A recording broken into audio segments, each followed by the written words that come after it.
أعوذ بالله من الشيطان الرجيم. بسم الله الرحمن الرحيم. ألف لام را، تلك آيات الكتاب المبين. إنا أنزلناه قرآنا عربيا لعلكم تعقلون. نحن نقص عليك أحسن القصص بما أوحينا إليك هذا القرآن وإن كنت من قبله لمن الغافلين. إذ قال يوسف لأبيه يا أبت إني رأيت 11 كوكبا والشمس والقمر رأيتهم لي ساجدين. قال يا بني لا تقصص رؤياك على إخوتك فيكيدوا لك كيدا إن الشيطان للإنسان عدو مبين.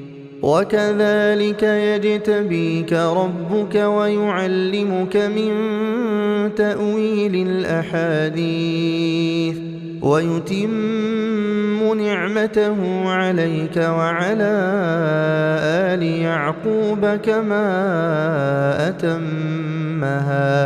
كما أتمها على أبويك من قبل إبراهيم وإسحاق إن ربك عليم حكيم. لقد كان في يوسف وإخوته آيات للسائلين إذ قالوا ليوسف وأخوه أحب إلى أبينا منا ونحن عصبة إن أبانا لفي ضلال مبين. اقتلوا يوسف أو اطرحوه أرضا يخل لكم وجه أبيكم وتكونوا من بعده قوما صالحين. قال قائل منهم لا تقتلوا يوسف وألقوه في غيابة الجب يلتقطه بعض السيارة إن كنتم فاعلين. قالوا يا أبانا ما لك لا تأمنا على يوسف وإنا له لناصحون. أرسله معنا غدا يرتع ويلعب وإنا له لحافظون. قال إني ليحزنني أن تذهبوا به وأخاف أن يأكله الذئب وأنتم عنه غافلون. قالوا لئن أكله الذئب ونحن عصبة إنا إذا لخاسرون. فلما ذهبوا به وأجمعوا أن يجعلوه في غيابة الجب وأوحينا إليه لتنبئنهم بأمرهم هذا وهم لا يشعرون. وجاءوا أباهم عشاء يبكون. قالوا يا أبانا إنا ذهبنا نستبق وتركنا يوسف عند متاعنا فأكله الذئب وما أنت بمؤمن لنا ولو كنا صادقين وجاءوا على قميصه بدم كذب قال بل سولت لكم أنفسكم أمرا فصبر جميل والله المستعان على ما تصفون وجاءت سيارة فأرسلوا واردهم فأدلى دلوه قال يا بشرى هذا غلام وأسروه بضاعة والله عليم بما يعملون وشروه بثمن بخس دراهم معدودة وكانوا فيه من الزاهدين وقال الذي اشتراه من مصر لامرأته أكرمي مثواه عسى أن ينفعنا أو نتخذه ولدا وكذلك مكنا ليوسف في الأرض ولنعلمه من تأويل الأحاديث والله غالب على أمره ولكن أكثر الناس لا يعلمون ولما بلغ أشده آتيناه حكما وعلما وكذلك نجزي المحسنين وراودته التي هو في بيتها عن نفسه وغلقت الأبواب وقالت هيت لك قال معاذ الله إنه ربي أحسن مثواي إنه لا يفلح الظالمون ولقد همت به وهم بها لولا أن رأى برهان ربه كذلك لنصرف عنه السوء والفحشاء إنه من عبادنا المخلصين واستبق الباب وقدت قميصه من دبر وألف يا سيدها لدى الباب قالت ما جزاء من أراد بأهلك سوءا إلا أن يسجن أو عذاب أليم قال هي راودتني عن نفسي وشهد شاهد من أهلها إن كان قميصه قد من قبل فصدقت وهو من الكاذبين وإن كان قميصه قد من دبر فكذبت وهو من الصادقين فلما رأى قميصه قد من دبر قال إنه من كيدكن إن كيدكن عظيم يوسف أعرض عن هذا واستغفري لذنبك إنك كنت من الخاطئين وقال نسوة في المدينة امرأة العزيز تراود فتاها عن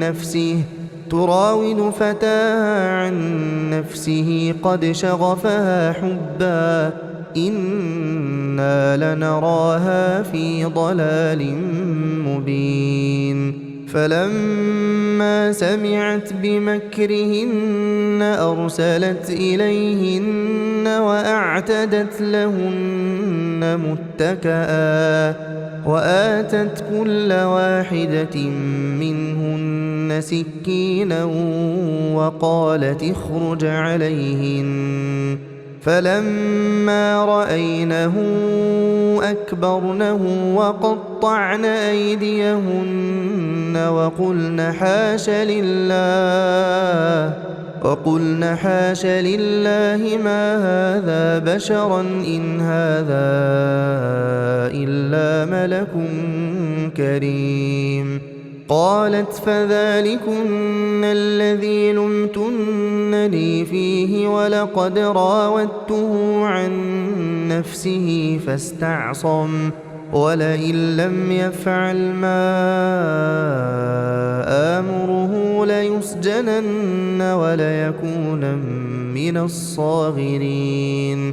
قال رب السجن أحب إلي مما يدعونني إليه وإلا تصرف عني كيدهن أصب إليهن وأكن من الجاهلين.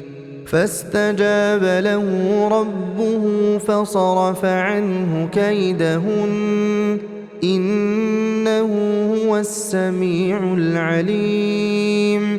ثم بدا لهم من بعد ما رأوا الآيات ليسجننه حتى حين. ودخل معه السجن فتيان قال أحدهما إني أراني أعصر خمرا وقال الآخر إني أراني أحمل فوق رأسي خبزا تأكل الطير منه نبئنا بتأويله إنا نراك من المحسنين. قال لا يأتيكما طعام ترزقانه إلا نبأتكما بتأويله قبل أن يأتيكما ذلكما مما علمني ربي إني تركت ملة قوم لا يؤمنون بالله وهم بالآخرة هم كافرون واتبعت ملة آبائي إبراهيم وإسحاق ويعقوب ما كان لنا أن نشرك بالله من شيء ذلك من فضل الله علينا وعلى الناس ولكن أكثر الناس لا يشكرون.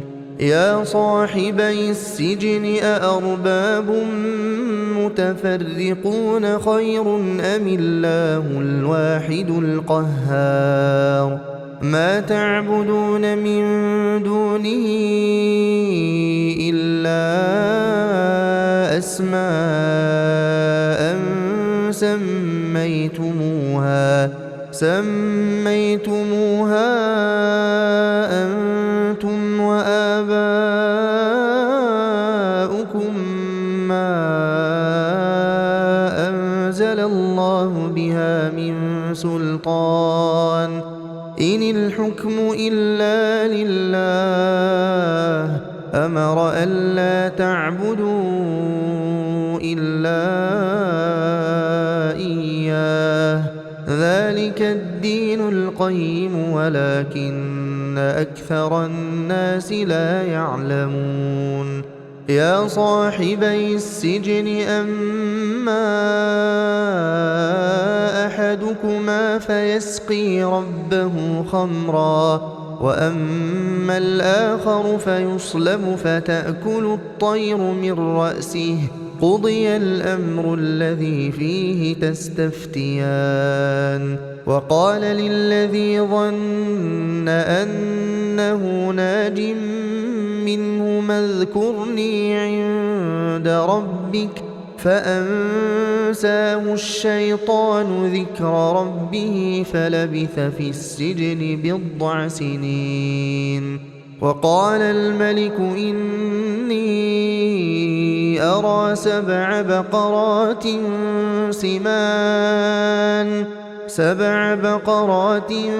سمان يأكلهن 7 عجاف وسبع سنبلات خضر وأخر يابسات. يا أيها الملأ أفتوني في رؤياي إن كنتم للرؤيا تعبرون. قالوا أضغاث أحلام وما نحن بتأويل الأحلام بعالمين. وقال الذي نجا منهما وادكر بعد أمة أنا أنبئكم بتأويله فأرسلون. يوسف أيها الصديق أفتنا في 7 بقرات سمان يأكلهن 7 عجاف و7 سنبلات خضر وأخر يابسات لعلي أرجع إلى الناس لعلهم يعلمون. قال تزرعون 7 سنين دأبا فما حصدتم فذروه في سنبله إلا قليلا مما تأكلون. ثم يأتي من بعد ذلك 7 شداد يأكلن ما قدمتم لهن إلا قليلا مما تحصنون. ثم يأتي من بعد ذلك عام فيه يغاث الناس وفيه يعصرون. وقال الملك ائتوني به فلما جاءه الرسول قال ارجع إلى ربك فاسأله ما بال النسوة اللاتي قطعن أيديهن إن ربي بكيدهن عليم.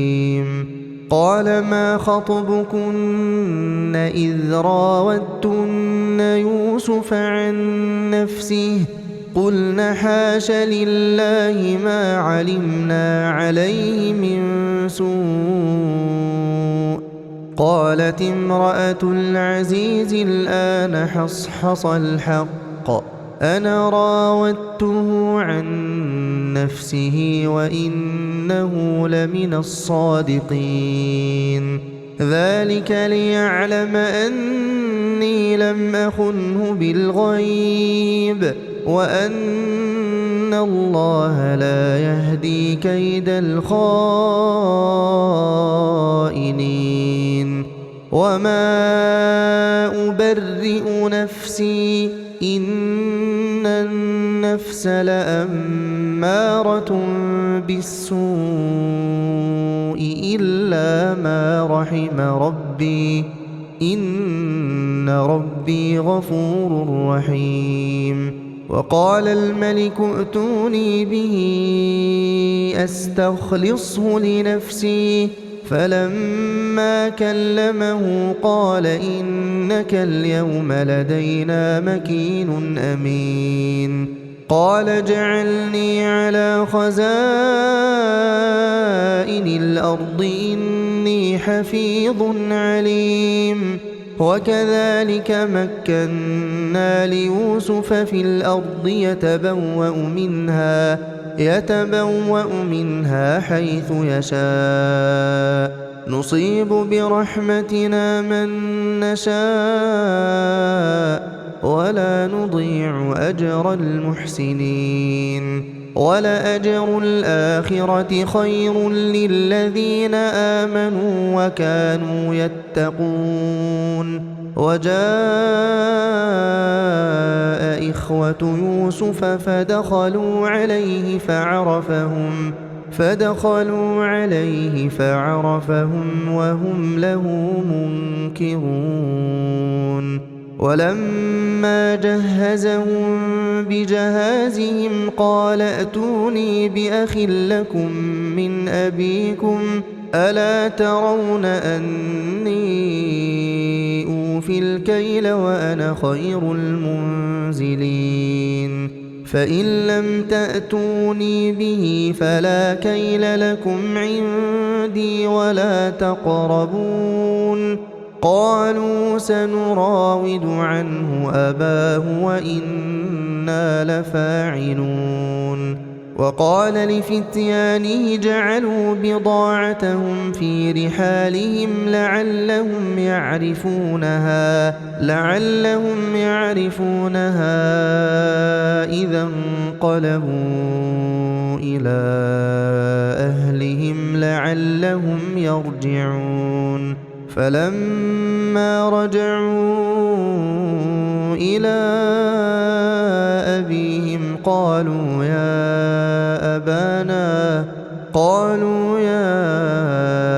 أبانا منع منا الكيل فأرسل معنا أخانا نكتل وإنا له لحافظون.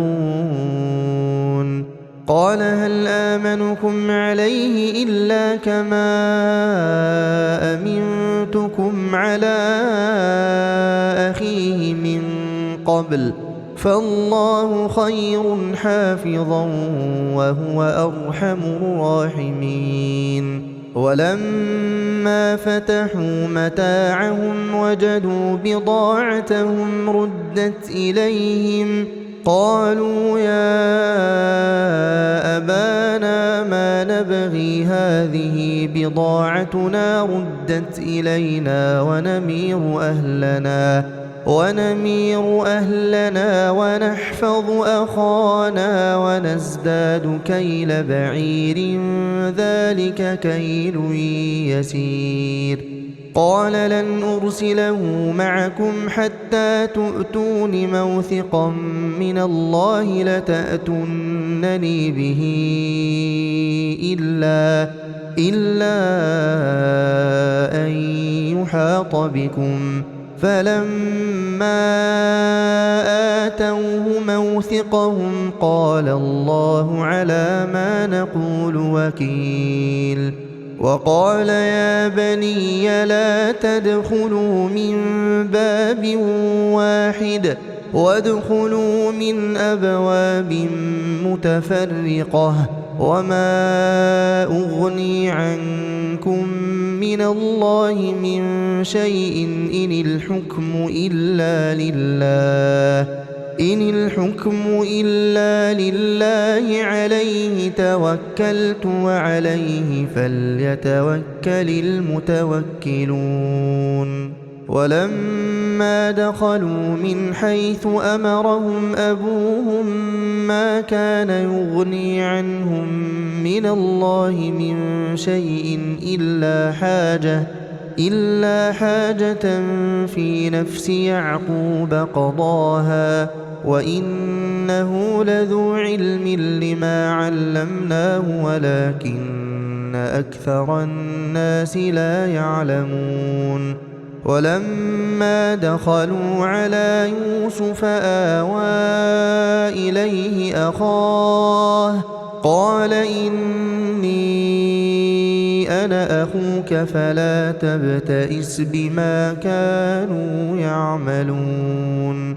فلما جهزهم بجهازهم جعل السقاية في رحل أخيه ثم أذن مؤذن أيتها العير إنكم لسارقون.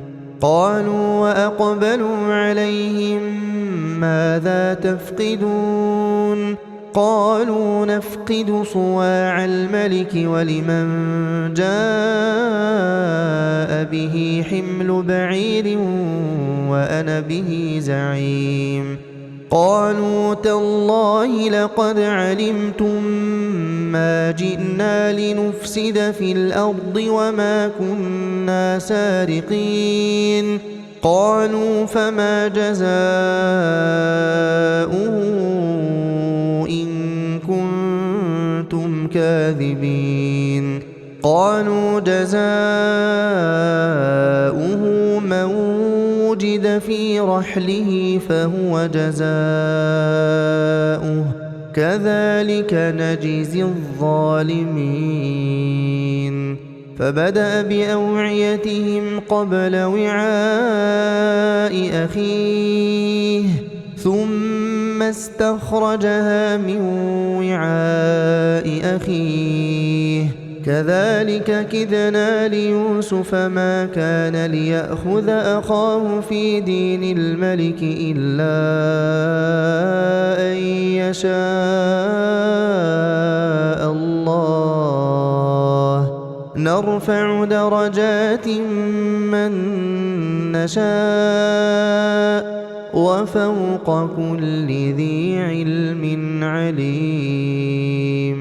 قالوا إن يسرق فقد سرق أخ له من قبل فأسرها يوسف في نفسه ولم يبدها لهم. قال أنتم شر مكانا والله أعلم بما تصفون. قالوا يا أيها العزيز إن له أبا شيخا كبيرا فخذ أحدنا مكانه إنا نراك من المحسنين. قال معاذ الله أن نأخذ إلا من وجدنا متاعنا عنده إنا إذا لظالمون. فلما استيئسوا منه خلصوا نجيا. قال كبيرهم ألم تعلموا أن أباكم قد أخذ عليكم موثقا من الله ومن قبل ما فرطتم في يوسف فلن أبرح الأرض حتى يأذن لي أبي أو يحكم الله لي وهو خير الحاكمين. ارجعوا إلى أبيكم فقولوا يا أبانا إن ابنك سرق وما شهدنا إلا بما علمنا وما كنا للغيب حافظين. واسأل القرية التي كنا فيها والعير التي أقبلنا فيها وإنا لصادقون. قال بل سولت لكم أنفسكم أمرا فصبر جميل عسى الله أن يأتيني بهم جميعا إنه هو العليم الحكيم. وتولى عنهم وقال يا أسفا على يوسف وابيضت عيناه من الحزن فهو كظيم. قالوا تالله تفتأ تذكر يوسف حتى تكون حرضا أو تكون من الهالكين. قال إنما أشكو بثي وحزني إلى الله وأعلم من الله ما لا تعلمون. يا بني يذهبوا فتحسسوا من يوسف وأخيه ولا تيأسوا من روح الله إنه لا ييأس من روح الله إلا القوم الكافرون فلما دخلوا عليه قالوا يا أيها العزيز مسنا وأهلنا الضر وجئنا ببضاعة مزجاة فأوف لنا الكيل وتصدق علينا إن الله يجزي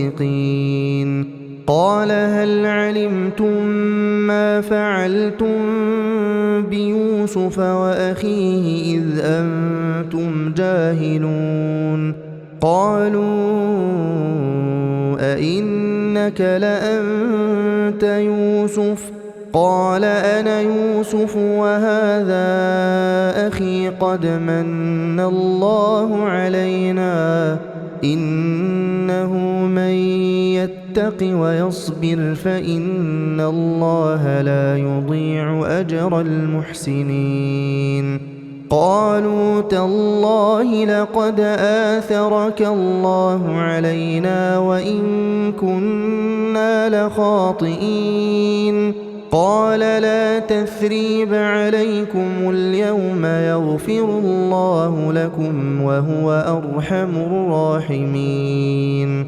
اذهبوا بقميصي هذا فألقوه على وجه أبي يأت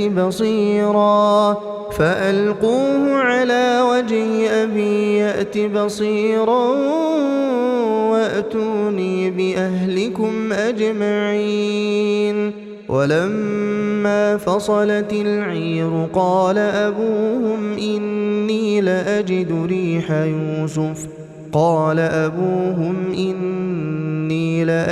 ريح يوسف لولا أن تفندون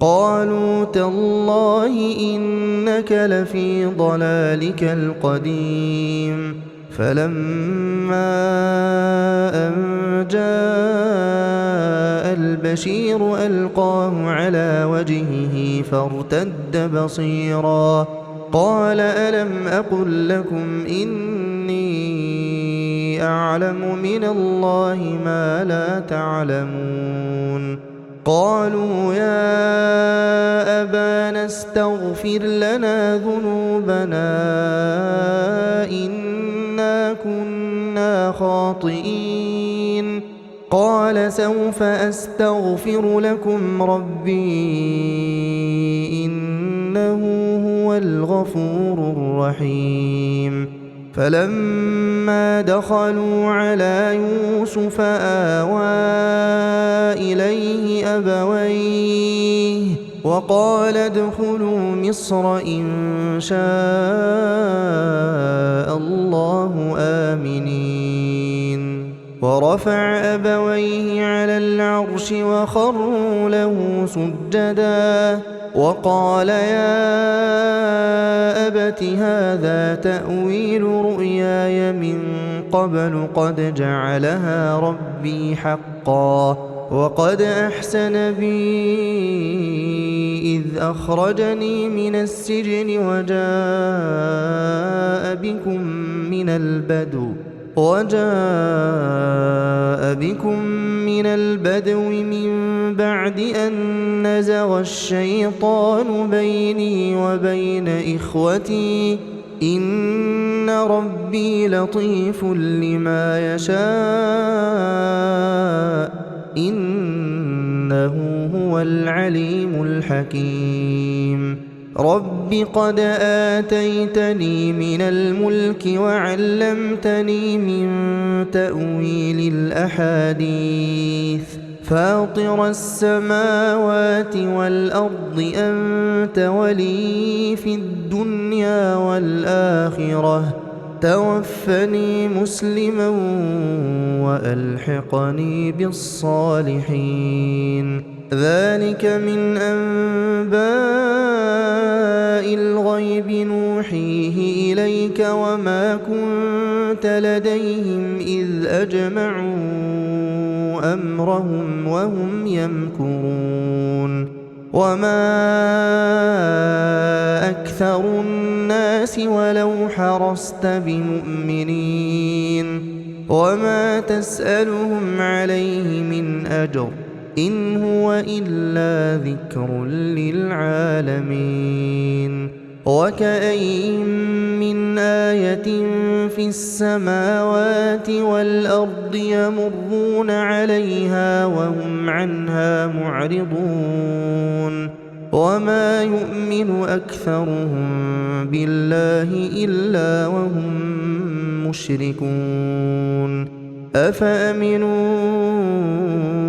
أن تأتيهم غاشية من عذاب الله أو تأتيهم الساعة بغتة وهم لا يشعرون قل هذه سبيلي أدعو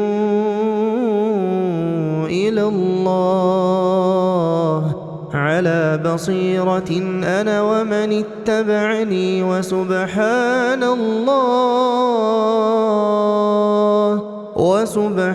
الله وما أنا من المشركين وما أرسلنا من قبلك إلا رجالا نوحي إليهم من أهل القرى أفلم يسيروا في الأرض فينظروا كيف كان عاقبة الذين من قبلهم ولدار الآخرة خير للذين اتقوا أفلا تعقلون حتى إذا استيأس الرسل وظنوا أنهم قد كذبوا جاءهم نصرنا فنجي من نشاء ولا يرد بأسنا عن القوم المجرمين لقد كان في قصصهم عبرة لأولي الألباب ما كان حديثا يفترى ولكن تصديق الذي بين يديه وتفصيل كل شيء وهدى ورحمة لقوم يؤمنون